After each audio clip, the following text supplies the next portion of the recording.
Welcome back, everybody. Thanks for tuning in. Hit a like, do the subscribe thing with the little bell. This week we're starting on part 5 of my chessboard build. In this video I'll be coming real close to finishing the actual board, so that next week I can start on the chess pieces and the base for the chessboard to sit onto, and the pieces will fit into. Potentially the board's going to be reversible, and by potential I mean it is, and one side's going to have the numbers and the letters, you know, for like regulations and whatnot. I don't know if people actually use those, but I think it look really professional and it'd be fun to do. I want to try to inlay some kind of copper, some kind of metal, that I have these little metal punches where I'll have letters and numbers to put into them and then shine up and polish. But I gotta look into, you know, the finish and what finishes that will be unisex for wood and metal. Maybe go with epoxy. I ain't sure, but we'll get there. Until then, we'll focus on today's video, where the wood that you've seen me cut up thus far has been purple heart and bloodwood. I used bloodwood in a few previous builds, like with Chevron, and I'll add a link in the top right of the screen, but I haven't used purple heart yet, and I've been really anxious to do so. It's just as dense and hard as bloodwood, well, sort of. And when I bought these two pieces of bloodwood and purple heart, I didn't know exactly how I was going to incorporate them in the build. I just knew that if I put them in my barn and stared at them long enough, I would come up with a way to use them. That's just how my creative process works. I've tried other ways, and I've tried to force myself into some kind of outline to, you know, do creative things, and that just doesn't work for me. I like to have a plan or some sort of goal or in mind when I'm doing things, but I already know that it's going to change 10 times before the project's done. And I enjoy that. And a lot of times it goes well, and sometimes it doesn't. However, I'm going to say this and hopefully not jinx myself. I'm really happy with how the board's turning out thus far.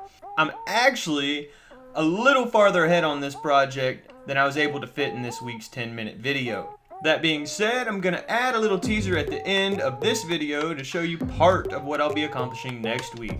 So stick around. Smash the like button if you've enjoyed yourself so far, and leave a comment if you have any ideas on future projects, or just want to say hello, and in which case, hi.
initially, when I reached this step, before I did the glue up, I thought I was gonna do a half lap type joint like I did with the previous board, but decided against it in the idea of saving time because, well, you know, at some point I have to finish this project.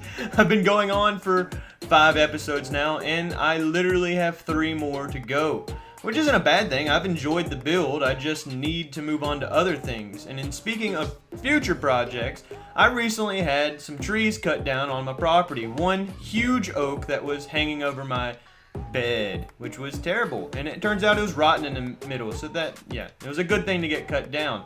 However, when I got home, there was actually 5 trees cut down instead of the 2 that we had discussed, and you know how that goes. It just goes. Moving on. So I have a whole lot of extra lumber, and I'm gonna learn how to take a sledgehammer and metal wedges and take an 8 to 10 foot, potentially 12, and learn how to split it long ways and make usable lumber out of it and potentially build my back porch, which I've already tried, and it was a lot harder than I thought, but I still think I can accomplish it.